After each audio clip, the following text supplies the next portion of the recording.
토크앤더시티 코너로 넘어오셨습니다. 내년 11월입니다. 대선을 앞두고 있는데요. 미국에서는 여러 가지 대선 변수들이 더욱더 부각이 되고 있습니다. 정치적인 불확실성에 휩싸인 지금의 증시 환경에서 우리는 어떻게 견뎌내면 좋을지 이분과 함께 이야기 나눠보도록 하겠습니다. 오늘은 손석구 경제평론가 모시고 이야기 나눠보도록 하죠. 안녕하세요. 네, 안녕하십니까. 오랜 시간 기다려주셔서 너무 감사합니다. 아닙니다. 지루하지 않았습니다. 바로 시작을 해보도록 하겠습니다. 내년 11월 이제 미국 대선을 앞두고 있는데 미국 정치권이 더욱더 미궁 속으로 빠져드는 것 같은 느낌입니다. 네, 이제 뭐 우리도 내년 이제 총선이 있는데 그렇죠. 미국은 더 중요한 대통령을 뽑는 이제 대선이 있기 때문에 이미 사실상 대선 전이 시작됐다고 해도 과언이 아니죠. 민주당, 공화당 양쪽의 이제 후보자들이 벌써부터 팽팽한 기싸움을 벌이고 있으니까요. 또 두 후보자 모두 치명적인 약점도 갖고 있고 맞습니다. 장점도 갖고 있고 그렇기 때문에 정치판이 더 불확실성이 커지고 있는 그런 상황인데 최근에도 이 양당 후보 간에 어떤 큰 사건들이 벌어졌었죠. 먼저 지금 집권하고 있는 조 바이든 대통령 같은 경우는 뭐 이제 아들 문제로 인해서 결국 탄핵 조사 하원에서 이제 통과가 됐죠. 그래서 그 차남이죠. 헌터 바이든의 뇌물수수 의혹에 관한 관련돼서 이제 탄핵 조사 개시 결의안이 하원을 통과를 한 건데 물론 여기에 대해서 지금 백악관은 정치적 탄핵이다라는 거에 대한 비판이 있지만 여론은 또 그렇지 않아요. 여론 보면 지금 이번 탄핵 조사에 대해서 찬성하냐 반대하냐 찬성이 43%, 반대가 41%거든요. 이거는 팽팽하다는 얘기예요. 예. 그러니까 찬반 이렇게 팽팽하게 부딪히면 그만큼 시끄럽다는 얘기입니다.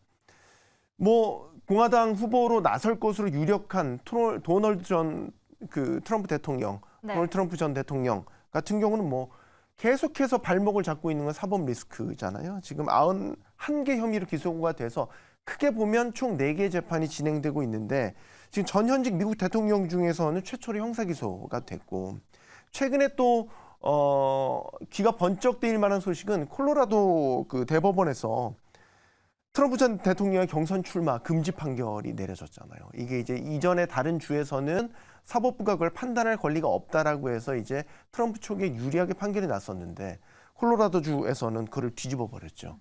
경선 출마 자격 없다. 여기에서 그 들이댔던 근거법이 수정헌법 제14조 3항 내란에 가담했거나 연방 헌법을 위협한 적을 지원하면 공직을 맡을 수 없다라는 규정인데 지금 내란에 가담한 것과 관련해서 그 트럼프 지지자들이 이제 의회에 침입을 해서 난동을 피웠고 거기에 대해서 이제 트럼프가 뭐 이제 지지를 했다, 선동을 했다 이제 이런 의혹들을 계속해서 받고 있기 때문에 이런 부분들에 대해서 어쨌든 콜로라도주 대법원이 경선 후보 자격이 없다라고 판단을 했으니까 대선 후보직을 이제 내년 경선이 시작되면 일단 판결은 유예를 했어요. 왜냐하면 트럼프 측이 이제 상고를 할 거로 예상이 되기 때문에 내년 1월로 유예하긴 했는데 큰 리스크 하나가 터지긴 터졌다. 이렇게 봐야 될 것 같고 이게 이제 상고를 하게 되면 지금 콜로라도주만 있는 게 아니고 다른 여러 주에서 지금 25개 이상의 주에서 트럼프 제 자격 문제 있어라고 이제 기소가 다 돼 있거든요. 이런 것들이 이제 연방 대법원으로 가면 병합 심리가 될 가능성이 있다라고 해요. 그러면 이제 아까 얘기했던 4개 소송에 대한 판결, 각 주에서 판단하는 부분, 이번에 판례가 나왔죠. 콜로라도주 이런 것들이 이제 병합 심리가 되면 트럼프는 사실 트럼프 측은 여전히 자신만만해하고 있긴 하지만 의회 복병을 또 만날 수도 있다라는 전망도 나오고 있거든요. 그러니까 종합적으로 이제 결론을 내보면 민주당 진영도 그렇고 공화당 진영도 그렇고 각각의 결격 사유를 갖고 굉장히 큰 정치적 난제를 만났고 그래서 누가 될지 후보로 나설 수 있을지 굉장히 불확실성이 크다. 그래서 머리가 아파요. 미국 정치 뉴스를 보면 지금 굉장히 머리가 아픕니다. 지금 오늘의 평론가님과 저의 의상이 마치 지금 대선에 양 대비되는 모습 같은데 그러네요. 그래도 조금 더 빛을 보는 쪽이 도널드 트럼프 쪽인 것 같습니다. 평론가가 지금 평론가님께서 입으신 그 흰색 밝은 쪽이 그래도 그나마 빛을 보는 것 같아요. 네. 트럼프가 첫 경선지의 여론조사에서 아이오와주인데 51%의 지지율로 1위를 했죠. 압도적이죠. 네. 원래 다른 여론조사에서 더 높았었죠. 60% 이상 획득한 여론조사도 있었고 그렇게 되면 이제 2위 같은 경우는 그 디센티스 플로리다 주지사, 3위 같은 경우는 니키 헤일리 전 유엔 대사. 2위가 19%, 3위가 16%거든요. 둘이 합쳐 35%잖아요. 그러면 뭐 아무리 2, 3위가 만약에 정치적 결단으로 같이 합치자고 해도 트럼프의 상대가 안 돼요. 그래서 트럼프는 지금 그 공화당 내에 경선 토론에 나오질 않고 있죠. 왜냐하면 자기는 급이 다르다고 생각을 굳이 하니까. 필요가 없다. 그렇죠. 트럼프 지지율은 이렇게 공화당 내에서 굳건하게 정말로 그 시멘트 지지율이라고, 콘크리트 지지율이라고 하잖아요. 흔들리지 않은 압도적 1위를 하고 있고, 바이든과 트럼프의 그러면 양자 대결을 가상했었을 때는 여전히 또 트럼프가 우위를 점하고 있거든요. 그리고 격차도 점점 벌어지고 있고. 그러니까 사실 트럼프 측에서는 사법 기소, 사법 리스크만 아니면 사실 날개를 달고 헐헐 날아갈 수 있는데, 이런 식으로 이제 어쨌든 여론조사에서는 계속해서 트럼프가 유리하게 가져가고 있다라는 건데, 최근에 또 이와 관련해서 지형을 좀 흔들 수 있는 변수가 터진 게 있어요. 소위 이제 미국은 돈 선거지 않습니까? 공개적으로 선거 자금을 받죠. 네. 큰 손들로부터 말이죠. 그래서 전통적으로 민주당을 지지하는 뭐 기업인 뭐들 뭐 공화당을 지지하는 측들이 이게 나눠져 있는데, 공화당을 전통적으로 지지하는 큰 손들이 최근에 트럼프가 아닌 3위 후보자인 니키 헤일리를 공식적으로 이제 지지한다고 선언하고 나서면서 이게 굉장히 큰 파장을 일었죠.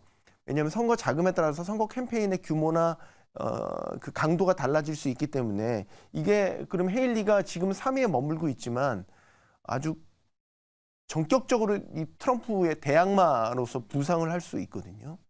사실 헤일리 전 대사는 트럼프 1기 집권 시에 요직을 거치면서 정치적인 입지를 쌓았던 인물이에요. 그래서 원래는 그 트럼프가 집권 2기를 만약 하게 되면, 재집권을 하게 되면 부통령 후보로서 적절한 거 아니냐, 이런 얘기도 미국 내에서 있긴 했었는데, 최근에 그 트럼프 측에서 이 헤일리 전 대사를 굉장히 원색적인 비난을, 다시는 손을 잡을 수 없을 정도의 세대가리라는 표현을 쓰면서 트럼프 측에서 헤일리 전 대사에 대해서 원색적인 비난을 했거든요. 그래서 손잡을 일이 없겠구나. 네. 결국 대결로 가겠구나라는 지금 여론이 조성되고 있죠. 어쨌든 큰 손이 헤일리를 지지를 공식적으로 선언했다라는 거는 지금의 콘크리트 지지율이 정작 내년 3월부터 시작되는 경선에 갔었을 때는 또 다른 양상으로 번져질 수도 있다, 비춰질 수도 있다. 여기에 만약에 가정입니다만 대법원에서 계속 트럼프의 불리한 판결이 나온다, 경선 후보 자격 없다, 뭐 이런 식의 네. 불리한 판결들이 나오면 뭐 지금의 콘크리트 지지율이 균열해 갈 수도 있지 않을까? 뭐 이런 생각도 해보게 됩니다. 헤일리를 또 더욱더 트럼프가 강하다고 생각해서 또 경계를 하는 측면도 있을 것 같습니다. 그럼 바이든 대통령의 지지율이 노력을 꾸준히 하고 있는 것 같지만 그 노력이 별로 빛을 발하는 것 같지는 않습니다. 네, 요즘에 그래서 바이든 대통령이 자기 참모들, 그다음에 선거 캠페인 관계자들 모아서 니네 뭐 하고 있는 거냐, 강하게 질책을 했다라는 외신 보도도 있었지 않습니까? 네. 그러니까 지금 계속해서 바이든 대통령은 바이든오믹스, 자기가 했던 여러 경제 성과에 대해서 미국 시민들이 알아주길 바라는데, 지지율을 보면 답보 상태가 뭐예요? 점점 밀리고 있죠. 답답한 거죠. 그래서 최근에 이제 그 증시가 사상 최고치를 찍었더니, 그때 그 바이든이랑 그 표대결에 그 토론했었을 때에 그 트럼프가 이런 공격했었잖아요. 바이든 집권하면 증시 폭망한다. 근데 이제 그때 얘기를 다시 꺼냈죠. 그래서 바이든이 트럼프 상대로 그때 너 참 좋은 지적했는데 지금 봐, S&P 500 어디까지 갔나? 많이 올라갔죠. 네. 지금 뭐 제가 오늘 준비한 표가 있기는 한데, 지금 뭐 미국 투자은행들 혹은 증권사부터 해서 내년 증시 전망 다 대부분 굉장히 긍정적으로 보고 있잖아요. 맞습니다. 네, 지금 화면에 나오네요. 그러니까 내년도 이제 S&P 500 전망치인데 뭐 5,000포인트 이상 굉장히 공격적으로 좋을 것으로 보는 증권사들도, 투자은행들도 상당히 많이 있고, 그러니까 증시가 굉장히 화랑인 거는 미국에서는 되게 유권자들의 표를 움직일 수 있는 좋은 조건이거든요. 그래서 지금 지푸라기라도 잡는 심정으로 바이든이 그때를 소환해서 다시 얘기할 정도면 얼마나 지금 경제 바이든노믹스에 대한 성과를 제대로 알리고 싶고, 이게 유권자들한테 어필이 됐으면 좋겠고 하는 그런 마음을 잘 드러내는 거 아니겠습니까? 물론 여기에 대해서 트럼프는 또 뭐 반격을 했죠. 네. 뭐 결국 부자를 더 부자로 만들었을 뿐이다, 뭐 이런 식의 이제 반응을 보이긴 했는데, 그 바이든이 그럼 왜 이렇게 인기가 없냐? 사실 핵심 경제 정책들을 보면 괜찮잖아요. 뭐 성장률도 올해 드라마틱하게 반전을 이뤄냈고요. 고용률도 완전 고용에 가까울 정도로 어제 지표도 잘하고 잘 있고요. 나왔고요. 네. 그다음에 금리도 내린대요. 그 증시도 뭐 환호하고 있고. 네. 이게 보면 괜찮을 것 같은데 임금도 많이 올랐대요. 10년물도 내려가고. 예. 근데 이제 예전에 클린턴 전 대통령이 이제 그 조지 부시 대통령이랑 그 선거 전에서 썼던 그 캠페인 바보야 문제는 경제야. 그 캠페인을 제가 좀 인용을 하자면 네. 바이든한테 이런 얘기를 해주고 싶어요. 바보야 문제는 물가야. 문제는 인플레이션이야. 사람들이 체감하기에 그러니까 지표는 잘 나왔다고 하더라도 사람들이 직접적으로 느끼기에는 아직까지 경제가 좋지 못하다라는 거죠. 그게 뭘까라는 거죠. 그러니까 물가가 수치상으로는 잘 잡혔잖아요. 작년에 9%대를 찍었던 물가가 올해 3%대 초반까지 내려왔고 지금 흐름 괜찮다고 연준은 계속해서 얘기를 하고 있고 그럼 이제 내가 물가 인플레 이렇게 낮췄어라는 거를 이제 알아줘야 되는데 트럼프 그렇죠. 마음이면 국민들은 그렇지 않다는 거예요. 최근에 이제 여론조사 관련해서 전체 유권자 중에 53%가 바이든의 경제 정책이 자신에게 피해를 입혔다라고 응답을 하는 거예요. 난 이렇게 경제를 잘 만든 것 같은데 왜 사람들은 피해를 입었다고 생각을 하지? 근데 이제 그 안을 들여다보니까 물가 문제를 꼽는 응답자들이 많았다라는 거예요. 그래서 미국 사람들이 이제 체감 물가를 민감하게 생각하는 부분이 휘발유. 미국은 땅이 크니까 다 자동차 몰잖아요. 그렇죠. 휘발유를 늘 넣고 사는데 휘발유 가격 오르면 바로 피부에 와닿는단 말이죠. 그다음에 집세, 렌트비, 집세 문제. 안 내려가고 네. 있죠. 그다음에 뭐 자동차, 중고차. 그러니까 물가를 구성하는 핵심 지표들에 있어서 휘발유 같은 경우는 이제 러시아 우크라이나 전쟁 터지면서 확 올랐었죠. 그러면서 비축유 풀고 긴급 조치해가지고 낮추긴 했는데 그때 경험했던 물가 그 휘발유 급등 분에 대한 이제 안 좋은 상처들이 남아 있다라는 거고 집값도 사실 최근에야 잡혔지 계속해서 물가의 발목을 잡는 원인이었거든요. 뭐 중고차 가격도 마찬가지고요. 그런데 이제 지금은 기조적으로 잡혀가고는 있지만 사람들이 체감하는 물가는 다르다는 거죠. 우리 물가를 비교로 예를 들면 우리도 전체 물가 지수는 괜찮게 잡혀가고 있거든요. 3.3%까지 떨어졌잖아요. 근데 이제 우리가 나가서 물건 하나 살 때, 음식 하나 먹을 때, 외식 하나 할 때 헉헉거리잖아요. 김밥 4,000원. 진짜 비쌉니다. 5,000원도 받습니다. 네, 삼겹살 1인분에 뭐 15,000원. 네. 이렇게 돼버리니까 아니 물가가 떨어졌다는데 왜 나는 그걸 못 느끼겠지라고 생각하는 지금 미국 시민들이 딱 그거라는 거죠. 그래서 바이든오미스가 나한테는 해가 된 걸 모르겠어. 오히려 피해를 입힌 것 같아라고 이제 계속해서 생각하고 있는 거겠죠. 저희 시청자분들께서도 연설하다가 깜빡깜빡하는 사람이 대통령이 되면 좀 아닌 것 같다라고 이야기를 하셨어요. 이런 절박한 심정이 월스트리트 저널의 기사 통해서도 나왔는데요. 화면 통해서 하나만 보고 가보도록 하겠습니다. 제목이 이랬습니다. Biden touts economic record as his third year ends 라는 제목인데요. 바이든의 임기 3년 차에 접어들면서 경제 기록이 선전하다라는 이야기입니다. 바이든 전 부통령은 여론조사에서 지지율 상승을 위해서 고군분투하면서 자신의 경제 기록을 약어로 채택한 슬로건이죠. 바이든 노믹스를 유권자들에게 설명하기 위해서 전국을 순회하고 있다라는 게 일면으로 나왔습니다. 하지만 민주당원들은 백악관이 이 슬로건을 정말 계속 사용해야 되는지에 대한 의문을 제기하고 있다라고 하고 있고요. 최근에 월스트리트 저널의 여론조사를 실제로 해봤더니 응답자의 과반수가 바이든 노믹스에 대해서 부정적인 의견을 내놓고 있고 실제로 이걸 사용하면 안 된다라고 하고 있습니다. 자, 여기에 대해서 어떻게 보시는지 바이든의 정책 상황 한번 흐름을 살펴봤고요. 다음으로 월가에서 대선처럼 이렇게 정책적인 불확실성이 고조되고 있는데 과연 내년 증시 변수로 인식이 될 것 같은데 어떻게 보시나요? 네, 굉장히 큰 변수가 되겠죠. 누가 집권하느냐에 따라서 두 사람의 전반적인 정책의 방향성은 너무나 판이하게 다른 게 그렇죠. 많잖아요.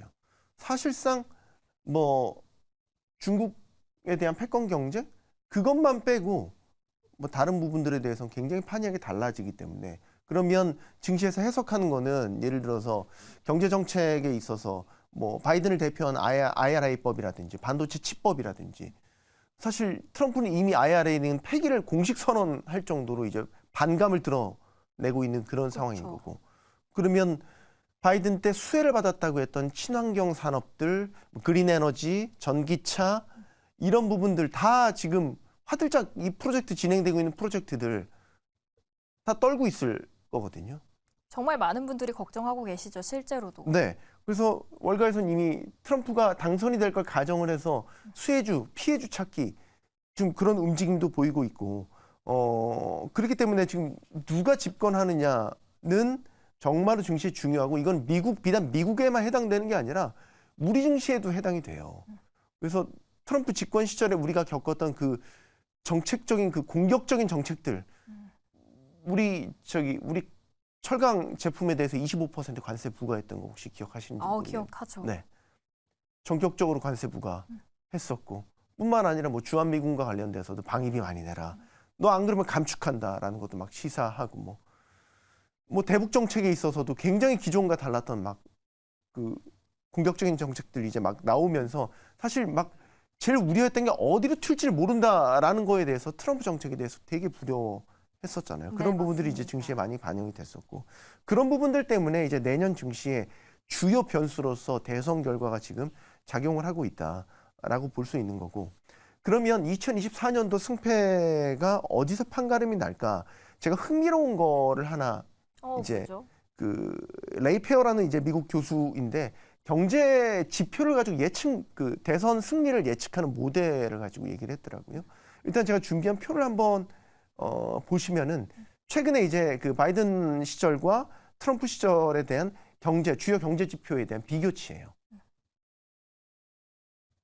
이건 아니고요. 이거 말고요. 그 그래프 여러 가지 모아놓은 이제 이거부터 먼저 좀 말씀을 드리면 네, 지금 나왔네요. 이게 이제 그 하늘색 표시로 된 게 바이든 때의 이제 그 경제 지표들이고요. 빨간색으로 이제 표시된 게 트럼프 행정부 시절에 나타났던. 먼저 이제 그 실업률 같은 경우는 아시겠지만 2020년 그 3분기 하반기를 기점으로 해서 실업률이 무지막지하게 치솟았잖아요. 근데 바이든 같은 경우는 보시죠. 지금 완전 고용에 가까운 그러네요. 네. 지금 고용률을 유지를 하고 있고 거기다가 전체 소비자 물가 지수도 보시죠. 이건 좀 다르죠. 물가 지수 같은 경우는 바이든이 아직 지금 트럼프 때는 물가가 굉장히 안정돼 있었어요. 거의 1%대를 유지를 하면서 물가의 변동이 거의 느끼지 못할 정도로. 근데 바이든 때는 지금 보면 여전히 3% 초반대에 머물면서 조금 애매한 평가가 가능하겠고요. 뭐 가솔린 가격 제가 아까 민감하다고 말씀드렸죠. 바이든 때 지금 트럼프 때보다 훨씬 높잖아요. 네. 그다음에 임금 인상률 보시죠. 임금 인상률이 아시겠지만 이제 공급망 사태로 인해서 노동력 수요가 이제 급증을 하면서 임금 인상이 상당히 높게 이제 책정이 됐었죠. 이런 부분들이 이제 반영을 하고 있죠.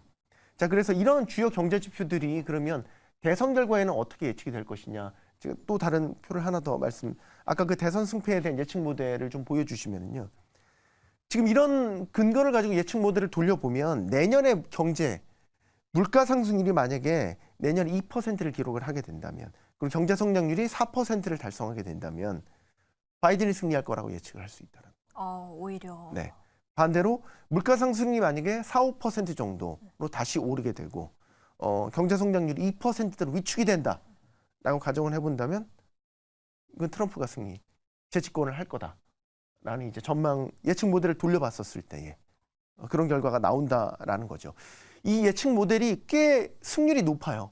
역대 18번 대선 중에서 2번 빼고 다 맞춘 예측 모델이에요. 이번에 맞을지 틀릴지 한번 보시죠. 그래서 틀리면 뭐 3번째 틀리는 건데 2번 빼고 그래도 나머지가 다 맞았다면 꽤나 높은 성공률이었고. 근데 역사적으로 보면 네. 다 경제에 의해서 표심이 갈린 경우가 미국은 특히 더 많았어요.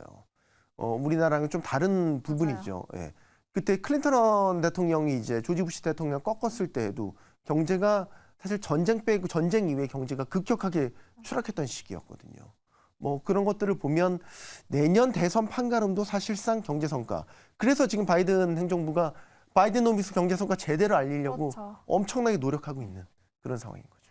네, 말씀해 주셨듯이 역대 어떤 대통령이 당선이 됐냐 그 주요 포인트는 경제에 따라서 달라지는 경향이 가장 높았습니다. 그럼 마지막으로 이 질문부터 네. 드리도록 하겠습니다. 가장 많은 분들이 걱정하는 게 그럼 만약에 트럼프가 될 시에는 IRA법에 타격이 가는 거 아니야라는 걱정이거든요.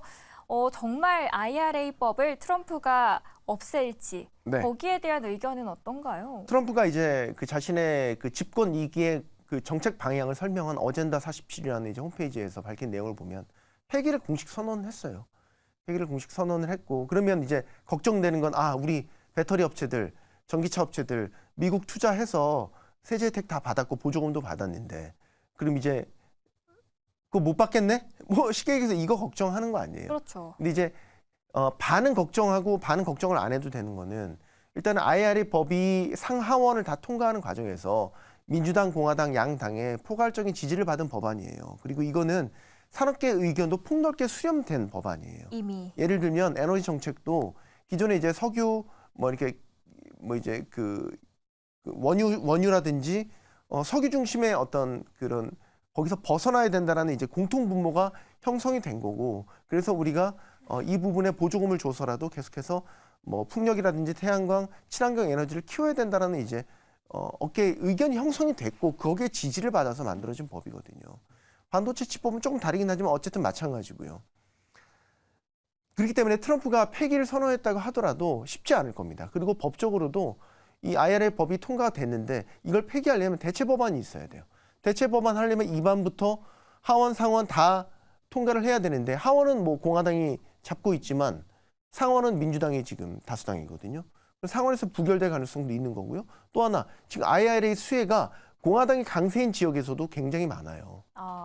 예를 들면 미시간주라든지 그런 데는 우리 배터리 공장 합작 공장들이 들어서서 거기 지역에서 고용도 하고 소비도 하고 그런 경제 효과를 일으키고 있더라고요. 그러면 미국은 연방 정부도 있지만 각 주지사의 역할이 굉장히 기능도 큰데 주지사들이 공화당 출신 주지사들이 거기에 대해서 가만히 있겠냐고요. 그러니까 이거는 단순하게 트럼프가 폐기하고 싶다고 해서 폐기할 수 있는 건 아니니까. 하지만 아마 행정명령이라든지 행정부에서 할 수 있는 권한을 최대한 활용해서 보조금을 축소한다라든지 뭐 그런 장치들은 할 수 있죠. 그러니까 반은 걱정하고 반은 걱정 안 해도 된다라고 보고 있는 거고 지금 생각에는 저는 사실 어쨌든 지금 선거 전이잖아요. 네. 그러니까 이거는 정치적 구호일 가능성이 있죠.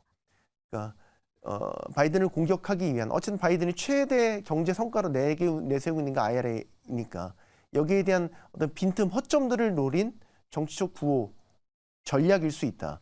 그래서 실제 자기가 당선되면 얘기가 또 달라질 수 있다.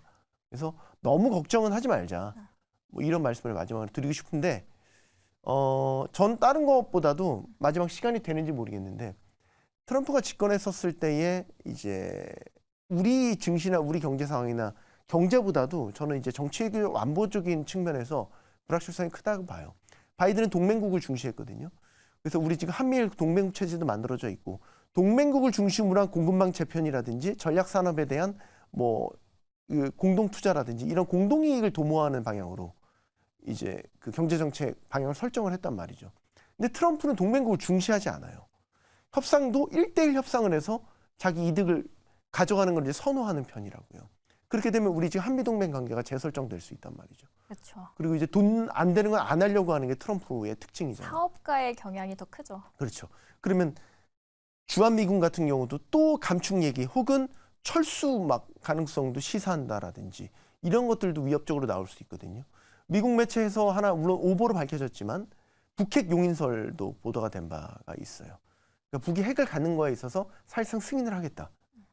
그리고 다른 걸 끌어내겠다라는 건데 이건 우리 입장에서는 망치를 뒤통수로 얻어맞는 것과 마찬가지. 저는 만약에 그게 현실화되거나 물론 트럼프가 이건 부인했습니다. 아니라고. 근데 만약에 이제 이런 불확실성들이 계속 우리 외교안보 측면에서 만들어지고 한미동맹 관계가 기존에 해왔던 걸까 틀이 바뀌어지고 한다면 장기적으로 저희 국가 신용 등급에도 이게 부정적인 영향이 미치지 않을까 이런 걱정도 하게 돼요. 트럼프가 재집권에 썼을 때의 가장 위험한 건 불확실성이다. 어디로 튈지 모르는 사람이다.